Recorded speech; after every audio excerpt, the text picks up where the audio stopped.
Well, I thought I would jump in and just talk a little bit about doing some of the fabric we're working on the fuselage. And we're putting the tapes on. And one of the most important parts is this extended baggage door. And this is very visible when you finish it, even with the paint. So it's pretty important to get this patch on in such a way that it looks nice. So one of the things that's important first, of course, is that you've done, the bonding where we put the Bondo in here and sanded it down. It's absolutely perfectly smooth. And the only way I can really do that is with my hands. I have to feel, everything. And I outlined where the patch went, of course, drew it, taped it up and put it in place, and then drew the outline edge where I could put my poly brush 2 coats on before putting the patch on. Then I set the patch in place and wetted it in place and got it nice and smooth. And then I came back, and you'll see I'm going to work on this even more, but you'll see how some of these little strings will come out from the edge. You want to make sure this all looks really nice around here, because you will see this just like you will the edge of a tape. So it's important to get all this very smooth. I'll take my hobby iron, set on probably around 200 degrees or so, wherever it is. There it is. So it's not real hot. But when you take these edges, when you're nibbing the tapes, where you just kind of pressing and moving it. So I'm keeping the iron moving. Don't let it set. If you take the iron and hold it on a tape, it's going to shrink the tape and it'll start to gather up. So if you put it on this edge, it'll pull the edge in. You don't want to do that. If you find you have any bubbles anywhere, then you can just lightly kind of put it over the bubbles and try to, get the bubbles worked out. You also take the patch. Here's some little edges with the strings. Just kind of a string there, but get it all smooth. I work the edges of all my tapes. This is the first coat this tape has been put on. You see I haven't done inside the window track yet, but it's around here. And I take it and I work every single coat that I put on. It's going to have one more coat of poly brush over this by hand. And then, of course, we'll spray and brush in 1 coat, and then we'll spray 1 final coat of poly brush. So this tape, after it's applied, is going to have 3 more coats of poly brush. I nib the tapes, in words, I go over the edges of these tapes every single coat I put on, because every time you put a little on, the MEK and the poly brush will actually loosen this up, maybe kind of slightly even, so they can curl up. The edges can curl after every coat. So you could probably just do it before you put before you put the first spray coat on, but I actually like to do it every single coat. I keep it smooth. And where you've got joints, like here, you see I had this piece of tape came down to here, this piece of tape came across to here, and where I have the joint, you have poly brush on it. I kind of work it in with the iron really good just on those joints. You can just kind of almost melt them together. Little spot right there, a little bump. I just get that bump out. And your hand is the best way to feel smoothness. So I feel any little bumps or anything, I get them out. But you can take those edges and just kind of work those edges. Again, I'm not letting that iron stay very long. Get some more light on here. So I'm not letting that iron stay very long. I'm just kind of hitting that edge, and I'm always moving it outward the way I want it to go. That'll kind of melt that poly brush into those edges. So I don't care a whole lot about these edges, because you're going to see these, and you're supposed to on a cub. But these edges here, I'll try to blend the joints in a little bit like that.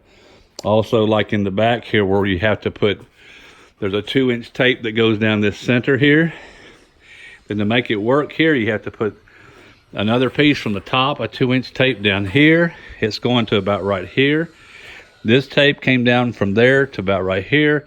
I had to put one little intermediate piece in so it'll make the bend. And you can do the same thing here. You can work these edges like right there. You can kind of take that iron and work those edges in a little bit, so you won't even see that seam. By the time I get a few more coats of poly brush, and I do this every coat, that seam of those patches will just completely go away. If you got any little bubbles or anything, you can just work it with that iron. Keep that iron moving. Very rarely let an iron sit on something. You just keep it moving, and you'll be fine. And this is the way I nib the tapes. I put the iron here and then pull it away from it. Like that, pull it away. And that's how I'm moving it. You don't stay any longer than that. You don't want to. If you do that on a dry tape, even there would shrink the tape, and you would see it go up, and where it shrunk the tape, it would bend in and give you an ugly seam.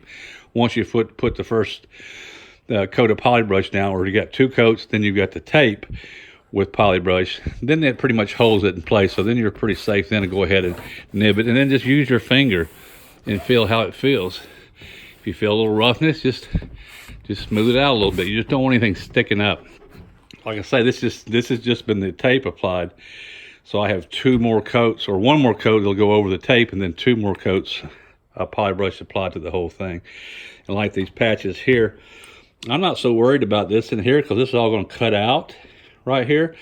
But this part, the actual grommet here, and then the patch, of course you're going to see, we're going to cut along here eventually when we go install our tail feathers. But all these edges, the same thing. You're going to see all these, so make sure it's nice. If you get too much polybrush, a little thick, the worst thing you can do is too much polybrush on the edge. See, like that right there, right there. Then it's easy enough. The best way, I mean, you can take an iron with some like Teflon paper or something. But I just take some MEK, put it on a rag right on the edge there, and just take it and go along this edge here with the MEK, and just to get the glob out of it. Just get it to where you got a nice tapered edge. You're gonna polybrush all this anyway, but if you leave a thick area, it'll actually end up showing up through the paint even as kind of a thick rubbery area. Put a little more MEK on. I just use a little squeeze bottle like this to keep it around, get it wet. I use the new substitute MEK. It doesn't smell as bad. It doesn't have the dangerous effects, I guess, that the original MEK did. So I'm going to go around all my tapes and patches before I go to put the poly spray on and, of course, paint it. But everything has to be done before you do the poly spray. Any sanding, anything you're going to do before poly spray, because you can't iron after poly spray. When you put the poly spray on, it needs to be finished. So see, I got rid of just with a little MEK on a rag, I got rid of that where I wiped over it, you know, with a little bit of too much polybrush. See here, this is all fine. You're never going to see that because it's just going to blend in. But if you had a real thick edge, right there might be just a little thicker. Like right here, see, it's a little bit real dark colored. It's actually kind of thick and it'll get rubbery. And it'll actually, see there how easy that is to come off? Just go along that edge, get a little wet, and take it down. Like I say, it's best to do this as you go along. I do it after every coat. Here, I'll come back over here and do the same thing here. I'll just kind of thin that down where it tapers into it a little bit more.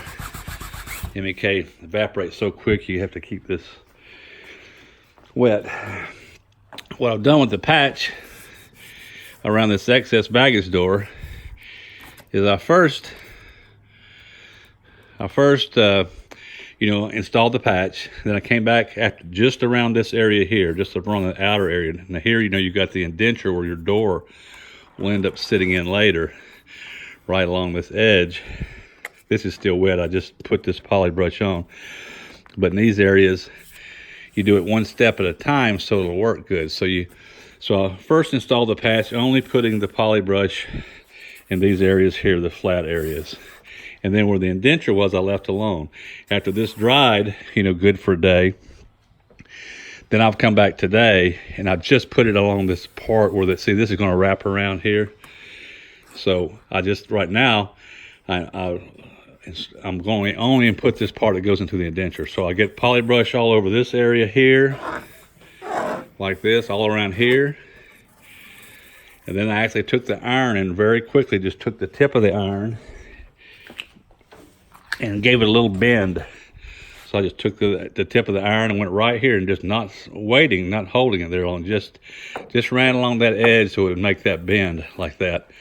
So it was easy to, I mean, that's about how fast you've got to do it. You don't want to be shrinking the fabric. You just want to get a little pre-bend in it there like that. Then I take this card, it's an old room key card. Then I just, as it's drying, I just keep going right in that crease where I want to make sure it's up against that all the way, where it's really nice and flush. And what's nice, this card will even bend. You can bend the card, see, like that.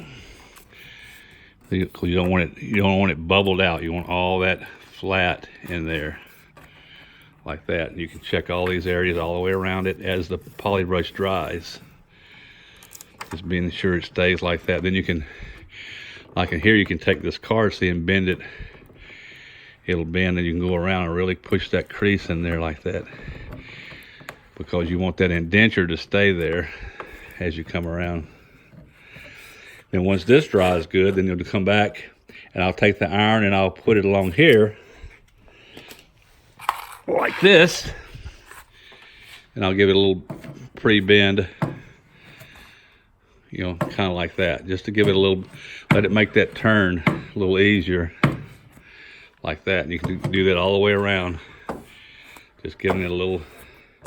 Again, you're not going to hold it. It's not hot enough to where it's going to shrink that fabric. But you see how it's already made the little turn, so then it makes it easier. Once I put the poly brush on it, you know, it'll lay over easier, like that. Then we'll come back and do that section.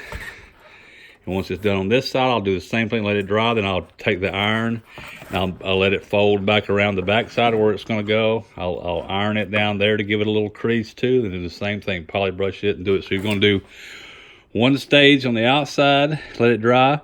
One stage like I'm doing now on this crease, let it dry. Another stage where I bend it over halfway and let it dry. And then I want to do another stage where it's bending back over the back side and let it dry. So 1, 2, 3, 4 stages total to get this done. And that's kind of, you know, how you do that.